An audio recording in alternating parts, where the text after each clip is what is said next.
It's right about time to bring you up to speed with what's happening globally and in Nigeria. And we begin with Australian Prime Minister forms anti-Semitism task force after arson.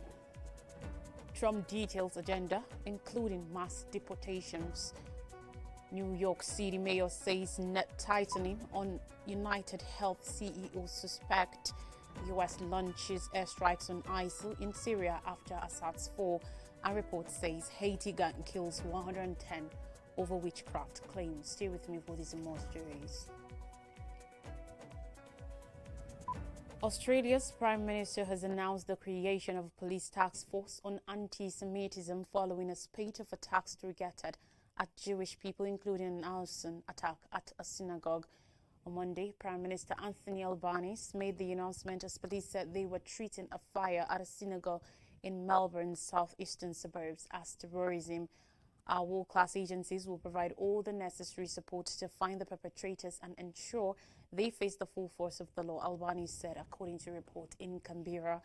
The attack on the Adas Israel synagogue on Friday was the third incident of arson targeted at the Jewish community so far this year, following the firebombing of a Jewish Labour MP's electorate office and the torching of a car in Sydney. Designating a crime as terrorism grants authorities additional resources and expanded powers under Australian law. Australian police on Monday said they were searching for 3 suspects in the case and had made significant progress in their probe. The synagogue arson has placed Australia's ties with Israel under strain, with Israeli Prime Minister Benjamin Netanyahu accusing Albanese's Labour Party government of encouraging such attacks with anti-Israel policies.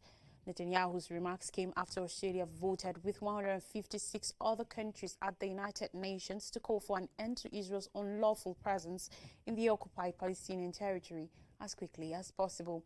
On Monday, Australian Attorney General Mark Dreyfus, who is a Jewish, said Netanyahu was absolutely wrong to connect the attack to government policy. In the United States, in his first television interview since his re-election, United States President-elect Donald Trump vowed to make good on his election promises of mass deportations and fresh tariffs in his first televised interview. Appearing on NBC's Meet the Press on Sunday, Trump repeated his intention to deport every person who had entered the U.S. without authorization. Trump said he was willing to work with the Democrats to keep so-called dreamers, undocumented people who came to the U.S. as children and have lived in the U.S. most of their lives in the country, but also suggested that U.S. citizens could be deported along with their undocumented family members. Trump also reiterated his plan to end birthright citizenship, which is guaranteed by the 14th Amendment of the U.S. Constitution. Amending the Constitution is an extensive and hard process involving Congress and all 50 states, but Trump said he was exploring options, including an executive action to end what he called a ridiculous right. Trump said while he can't guarantee that his plan to enforce tariffs on Canada, China, and Mexico will not push up prices, tariffs will ultimately help the U.S. economy. During the interview, Trump also discussed plans to pull back on U.S. aid for Ukraine and said Kyiv should probably prepare for less support, he said during the interview. Since Russia's full-scale invasion of Ukraine in February 2022, Washington has approved closely $183 billion in military, humanitarian, and other assistance to Ukraine, according to U.S. government data. Outgoing President Joe Biden has promised a further $988 million in support, an additional $925 million before he leaves office on January 20th. The Republican said he was actively trying to end the war in Ukraine, but will not confirm how recently he had spoken to Russian President Vladimir Putin, whom he has spoken about with admiration in the past. Trump said the U.S. will only remain in NATO if members pay their bills and if its majority European members treat the U.S. fairly by expanding bilateral trade. He also said if he had remained in the White House after the 2020 election, the wars in Ukraine and Gaza would have never happened.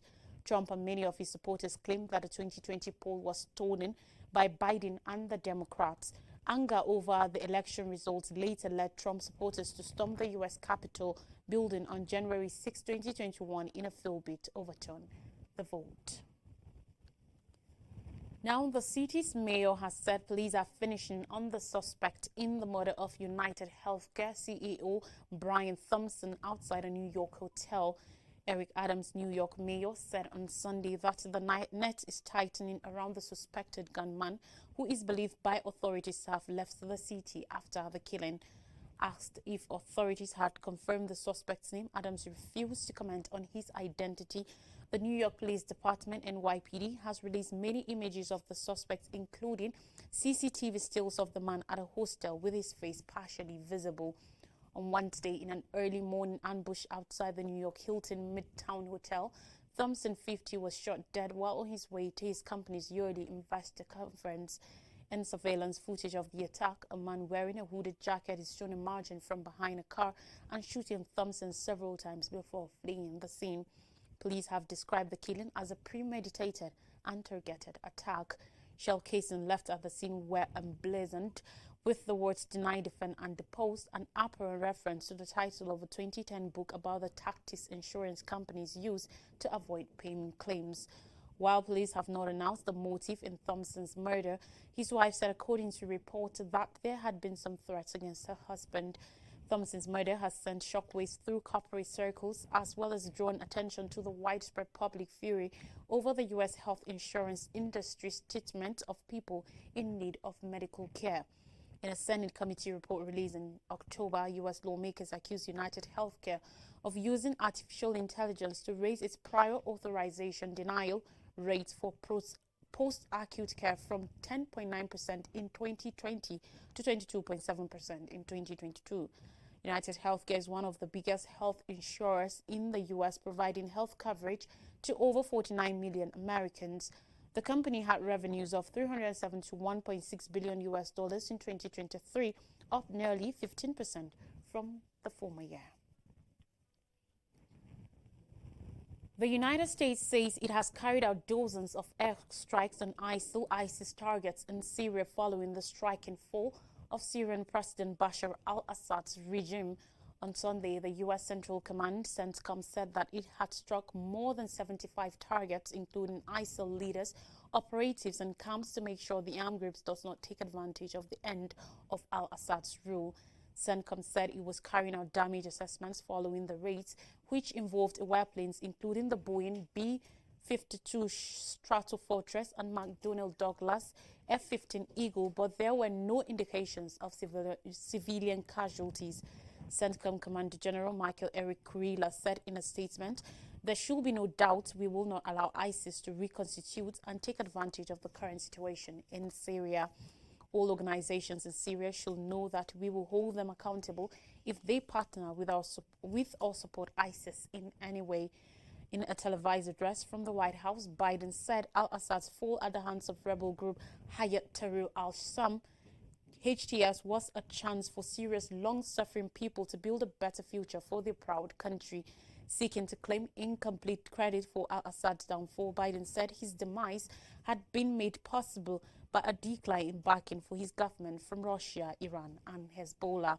The sudden end of 53 years of al-Assad family rule has cast a pall on vagueness over the security situation in the Middle East, including the presence of an estimated 900 U.S. troops in Syria. U.S. President-elect Donald Trump, who ordered the number of U.S. troops in Syria to be lessened by half during his first term after being dissuaded against a total withdrawal on Saturday, showed that his administration will not get involved in any conflict in the country. In his first public appearance since seizing Damascus, HTS leader Abu Mohammed al-Julani, an ex-leader of Syrian branch of al-Qaeda, described Assad's fall as an opportunity to turn Syria into a beacon for the Islamic nation and the beginning of a new history for the entire region. Meanwhile, a leading human rights group has said no less than 110 people were killed over the weekend in one of the poorest neighborhoods of Haiti's capital, attributing the killings to a personal vendetta by a local gang leader. On Sunday, the National Human Rights Defense Network, WAF Jeremy, said the gang leader Felix, ordered the massacre in Soleil, a sprawling slum in Port-au-Prince, after his child became sick. Felix had reportedly sought advice from a voodoo priest who accused elderly people in the area of using witchcraft to harm the child who died on Saturday afternoon.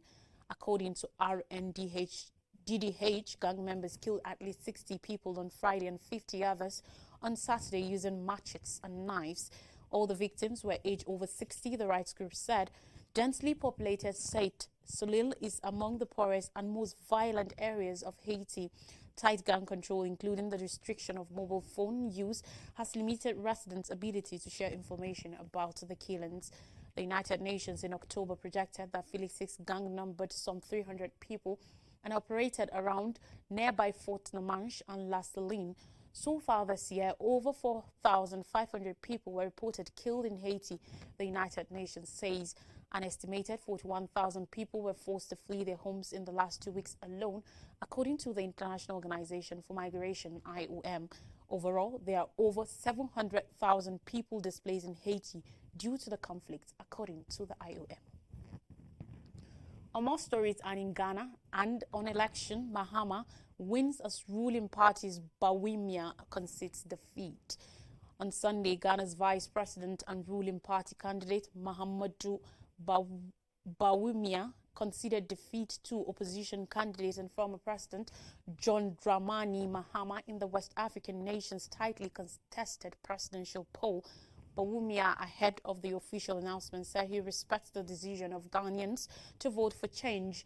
I've just called His Excellency John Mahama to congratulate him as President-elect of the Republic of Ghana, he said. Celebrations broke out in parts of the country, including the capital, Accra. The poll was held against the backdrop of the country's worst cost of living crunch in a generation and seen as a litmus test for democracy in a region shaken by extremist violence and coups. Bawumia was running as the flag bearer of the ruling New Patriotic Party, or NPP, which has struggled to resolve the economic crisis under outgoing President Nana Akufo-Addo.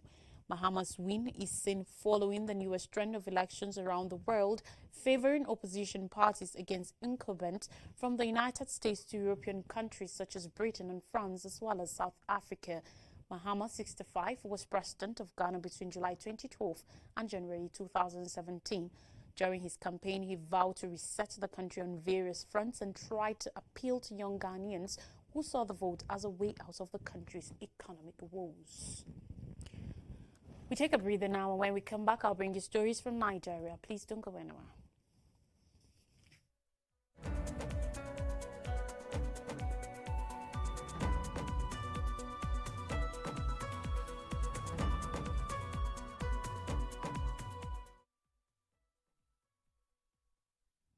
Welcome back and thanks for staying with us. Now, stories from Nigeria, and we begin with Senate committee to meet AGF tomorrow sits today over tax reform bills. Tomorrow, the 10-man committee constituted by the Senate will meet with the Attorney General of the Federation and Minister of Justice, Lateef Fagbemi, to brainstorm on the tax reform bill forwarded to the National Assembly for consideration and subsequent approval. A member of the committee who spoke yesterday said before the meeting with the AGF there will be a meeting of the members today.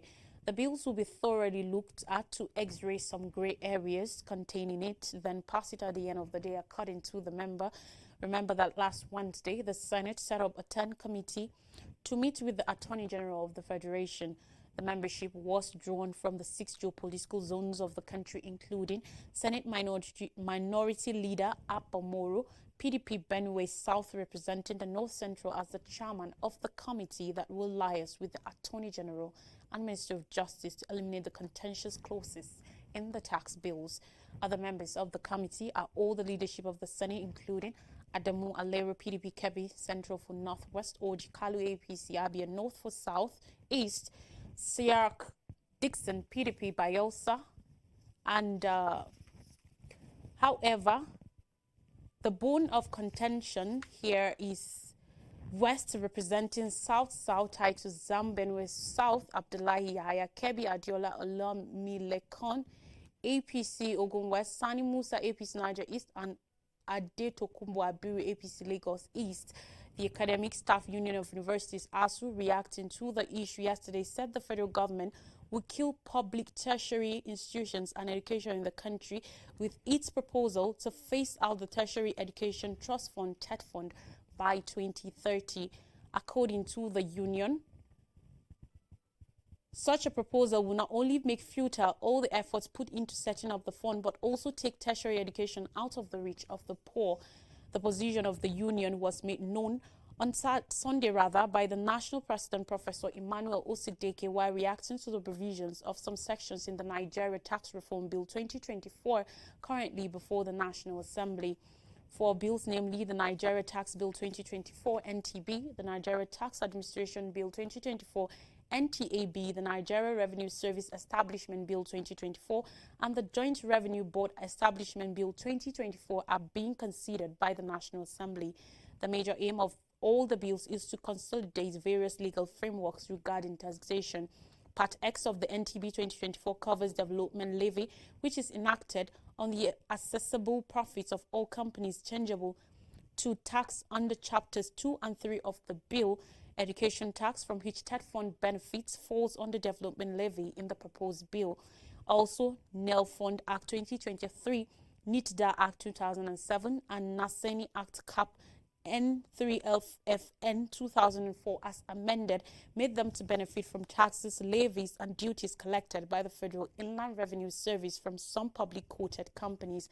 However, the bone of contention is on the provisions of Section 59, subsection 3 of the NTB 2024, which states how development levy is to be shared among TET Fund, NEL Fund, Student Loan Scheme, Naseni, and NITDA beginning from 2025 to 2030 and beyond. Talking insecurity, Lakurawa, Nigeria neighbors launch offensive on terror. The Nigerian army and their counterparts in Chad, Niger, and other neighboring countries have started joint patrols to tackle cross-border threats posed by the Lakurawa terrorist group, report revealed. The collective effort targets to limit the movement of the group, which has been related to heinous criminal activities in the northern parts of Nigeria and its neighbors. This was as the Sokoto state government expressed frustration over the difficulty of containing the group due to its weak borders. The Lakurawa group, affiliated with the terrorists in the Sahel, mainly from Mali and Niger Republic, became a national security challenge after launching its first audacious attack on November 4th. Report last month said the latest terror group set up camps in 10 local government areas of Sokoto and Bauchi states before its operations became known to the public 3 weeks ago. According to sources, members of the terror group initially formed camps in villages bordering Nigeria, and Niger Republic, including Naguno, Mulawa, Wasnia, and Turijak communities. They eventually infiltrated Nigeria and set up camps in different communities, especially in Gudu and Tangaza local government areas of Sokoto in 2018. According to reports, they used Hausa for full day and Arabic languages in their preaching, while they named their camp Dar Islam. A researcher with the Usman Danfodio University, Sokoto, Dr. Murtala Rufai, said the group had been planning to establish its caliphate for over 25 years. He revealed that the group had between 1,500 and 1,800 followers, including clerics and youths in Tangaza and Gudu Axis, the ancestral home of the Lakurawa leaders. Rufai said the group was dislodged by combined security agents around 2020, but later regrouped in December 2023. And finally on the news, bleak Christmas, banks hoard cash, curb festive cheer. Customers have blamed banks in the country for hoarding and reserving cash for Asian banking operators, otherwise known as POS operators, while they suffer scarcity, lamenting that if the situation persists, they may face bleak Christmas this year. This is coming in spite of the directive by the governor of the Central Bank of Nigeria, CBN, Oluyemi Cardoso, that banks should stop denying customers from collecting cash either from the ATMs or over the counter. According to bank customers in Lagos and 15 other states in the last 3 days, in almost all the branches they visited, the story is the same: there is no cash. Some of them alleged that the banks were holding the cash for onward transmission to POS operators. The customers said some banks that do give cash of about 50,000 naira and above to their customers have since joined others who will never give over 10,000 naira or 20,000 naira to their customers either at the ATMs or over the counter. Olayemi Cardoso, CBN governor, last week in his keynote address at the 59th Bankers Dinner organized by the Chartered Institute of Bankers of Nigeria, said Nigerians should report banks that refuse to give cash to them as required. A recap of major stories says Australian Prime Minister forms anti-Semitism task force after arson. Trump details agenda, including mass deportations. New York City mayor says net tightening on United Health CEO suspect.